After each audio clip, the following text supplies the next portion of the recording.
Hello everyone, welcome to BSL academy. इस video में discuss करेंगे हम लोग electric charge and field plus Gauss law के सारे important question. If I am saying important question, I simply means I will be discussing about all the important question, whether it is objective और subjective.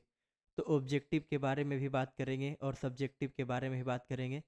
To the point, बहुत कम समय में बस इतना बोलूँगा कि इतने क्वेश्चन को करके अगर आप चले गए, कोई क्वेश्चन बाहर से नहीं आ रहा होगा झारखंड एकेडमिक काउंसिल के पेपर में। सबसे पहले ऑब्जेक्टिव क्वेश्चन को डिस्कस करते हैं, हम लोग स्टार्ट करते हैं। First question, dimensional formula of epsilon not important है। इसके साथ साथ dimensional formula of epsilon not के साथ साथ इसका यूनिट भी इम्पोर्टेंट है। यूनिट क्या होगा, दूसरा डायमेंशन क्या होगा, तीसरा वैल्यू क्या होगा, ये तीनों चीज़ आपको याद रखना है। इसके साथ साथ आपको याद रखना है इलेक्ट्रोस्टैटिक कांस्टेंट के, तो के का यूनिट, इसका फिर से इसका डायमेंशन और फिर से इसका वैल्यू। तो ये डिस्कशन, ये क्वेश्चन से रिलेटेड इतना डिस्कशन हुआ, ये सारे के सारे इंपॉर्टेंट हैं। एप्सिलॉन नॉट का वैल्यू, यूनिट, डायमेंशनल फार्मूला, के यानी इलेक्ट्रोस्टैटिक कांस्टेंट का यूनिट, डायमेंशनल फार्मूला और वैल्यू।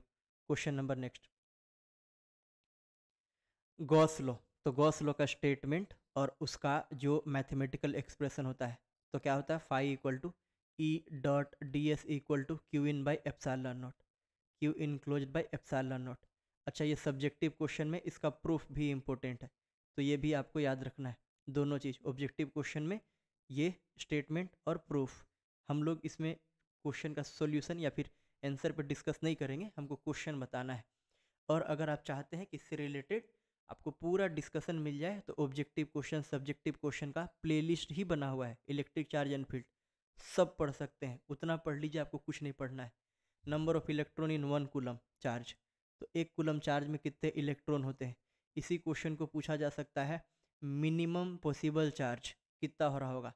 इन शॉर्ट अगर हम आपको बोले, तो क्वांटाइजेशन ऑफ चार्ज पर बेस्ड न्यूमेरिकल एक आप देख लीजिएगा, क्वांटाइजेशन ऑफ चार्ज पर बेस्ड न्यूमेरिकल। ठीक जैसे पॉजिटिव चार्ज में इलेक्ट्रॉन ज़्यादा होते हैं कि कम होते हैं, नेगेटिव चार्ज में इलेक्ट्रॉन ज़्यादा होते हैं कि कम होते हैं। 1 कूलम चार्ज में कितना इलेक्ट्रॉन होता है, एक इलेक्ट्रॉन चार्ज पे कितना इलेक्ट्रॉन होते हैं, और मिनिमम पॉसिबल चार्ज क्या है ये। Next question, how many electrons are there in 1 coulomb, यही बात बताया, क्वांटाइजेशन ऑफ चार्ज। ठीक, तो आंसर तो ऐसे 6.25 इंटू 10⁻18 इलेक्ट्रॉन होता है। Next, SI unit of electric field दो होता है, एक होता है न्यूटन पर कूलम और दूसरा क्या होता है, वोल्ट पर मीटर। न्यूटन पर कूलम और क्या हो रहा होगा, वोल्ट पर मीटर। तो E इक्वल टू -dV/r होता है और E इक्वल टू F/Q, तो न्यूटन पर कूलम, वोल्ट पर मीटर। इसी क्वेश्चन को पलट के पूछा जाता है कि न्यूटन पर कूलम किसका यूनिट है, वोल्ट पर मीटर किसका यूनिट है। इसी क्वेश्चन को पलट करके पूछा जाता है कि न्यूटन पर कूलम इनमें से किसके इक्वल है, तो आप बोलोगे वोल्ट पर मीटर का। Important question. Next, two charge sphere are separated by a distance d experiences of force, what will be the new force. देखो, ये इस रिलेशन पर है कि F is directly proportional to Q1 Q2 by R square. इस पर based कई बार question पूछे गए हैं, तो बहुत इंपॉर्टेंट है।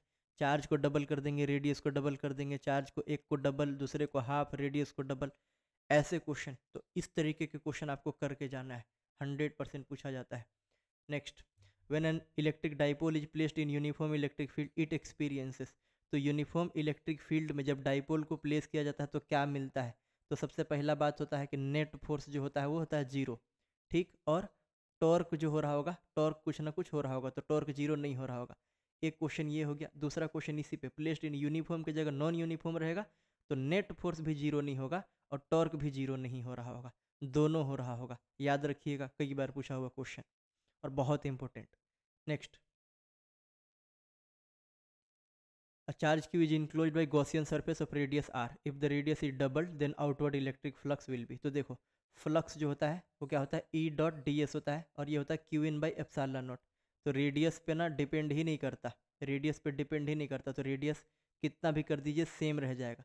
यही क्वेश्चन में अगर बोल दिया जाता कि क्यूब के अंदर रखा और क्यूब का एज को हम डबल कर दिए, ट्रिपल कर दिए, कुछ भी कर दीजिए, कोई फर्क नहीं पड़ेगा, सेम रहेगा।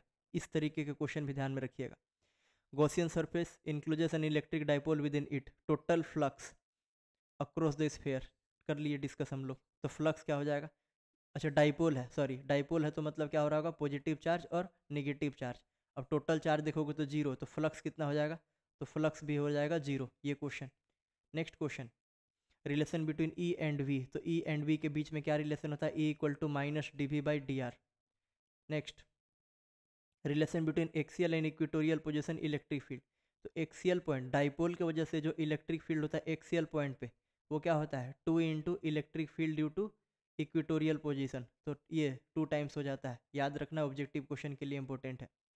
Next, a positively charge body है, पॉजिटिवली चार्ज के पास क्या होता है, इलेक्ट्रॉन जो होते हैं इसके पास कम होते हैं, निगेटिवली रहता तो क्या होता है, इलेक्ट्रॉन इसके पास ज़्यादा होते हैं।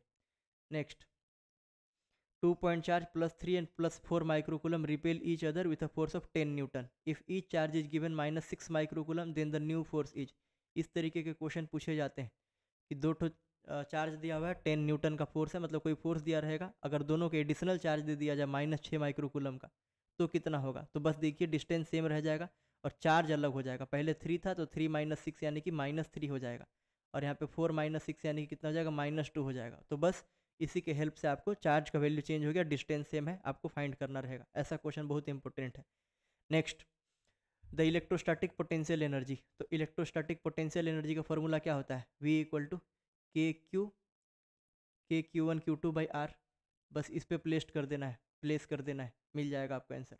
Next, torque acting on an electric dipole moment placed, torque कितना होता है, तो टॉर्क होता है P क्रॉस E, तो एक तो ये आपको ध्यान में रखना है, यहाँ से आपसे पूछा जा सकता है मैक्सिमम टॉर्क कितना होता है, तो PE हो जाएगा, कब होता है, तो थीटा इक्वल टू 90 डिग्री पे, और जब सब्जेक्टिव क्वेश्चन रहेगा तो इसका प्रूफ भी आपको याद रखना है, वैसे हम डिस्कस करेंगे सब्जेक्टिव क्वेश्चन में।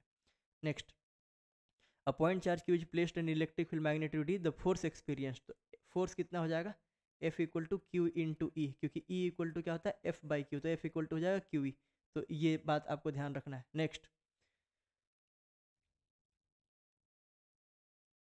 हाँ तो ये सारे ऑब्जेक्टिव क्वेश्चन थे, इतना ऑब्जेक्टिव क्वेश्चन कर लीजिए, आपको बाकी कुछ परेशान नहीं होना है, इतने से ही ऑलमोस्ट क्वेश्चन आता है, इतने से ही आएगा। अब सब्जेक्टिव क्वेश्चन के बारे में बात करते हैं। Properties of charge, conservation of charge, quantization of charge, ये सब बहुत इंपॉर्टेंट है। तो चाहे तो आपसे डायरेक्ट लिखा जा सकता है, प्रॉपर्टी ऑफ चार्ज लिखिए, या फिर क्वांटाइजेशन के बारे में बताइए, या फिर कंजर्वेशन के बारे में बताइए, याद रखिएगा। Next, define electric flux, what is its SI unit.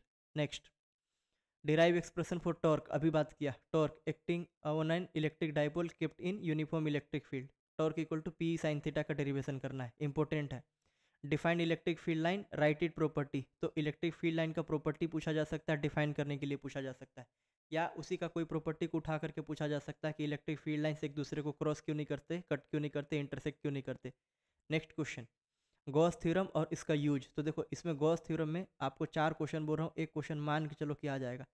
तो गॉस थ्योरम, सबसे पहला बात इसका प्रूफ हो गया एक, दूसरा इसका इसका यूज है, यूज में क्या है, 3 ठो यूज है, एक है रॉड के वजह से इलेक्ट्रिक फील्ड, एक है आपके पास सीट के वजह से, और तीसरा क्या है, होलो स्फेयर के वजह से। तो स्फेयर में भी 3 ठो, ठीक है, इनसाइड, सरफेस और आउटसाइड, इनसाइड, सरफेस, सरफेस पे और आउटसाइड, इतना कर लीजिए, एक क्वेश्चन पक्का मान लीजिए, यहाँ से क्वेश्चन आता ही आता है।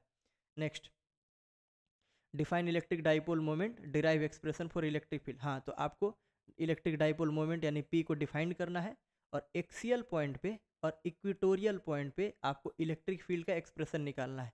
ध्यान देने वाली बात है कि दोनों क्वेश्चन एक ही में नहीं आता, लेकिन अलग अलग करके कई बार पूछा गया है, और इस पर ऑब्जेक्टिव क्वेश्चन भी बोल दिया कि एक्सियल वाला होता है 2 इंटू इक्वेटोरियल होता है, इसको भी ध्यान रखिएगा। नेक्स्ट, हाँ तो इतने सारे क्वेश्चन थे ऑब्जेक्टिव और सब्जेक्टिव, इतने कम समय में आपको बताया, और बहुत ईमानदारी के साथ कह रहा हूँ, इससे बाहर क्वेश्चन नहीं जाएगा। तो ऑब्जेक्टिव क्वेश्चन और सब्जेक्टिव क्वेश्चन इतना कर लीजिए, और आपका काम हो जाएगा इस चैप्टर से रिलेटेड। बाकी चैप्टर भी आपको सेम प्लेलिस्ट में मिल जाएगा, बाकी चैप्टर का इंपॉर्टेंट क्वेश्चन। अगर आप पढ़ना चाहते हैं, तो सब चैप्टर का प्लेलिस्ट बना हुआ है, जैसे इलेक्ट्रिक चार्ज एंड फील्ड, उसका भी प्लेलिस्ट बना है, जिसके अंदर एक objective question, subjective question, numerical question, previous year question, सारे वीडियोस बने हुए हैं आपको झारखंड बोर्ड के लिए, बाकी और से कहीं से नहीं पढ़ना होगा, बस इस चैनल पे आए हैं तो आपको पूरा एडवांटेज ले लेना है। आज के लिए इतना ही, बाकी बात करते हैं नेक्स्ट वीडियो में। Thank you very much.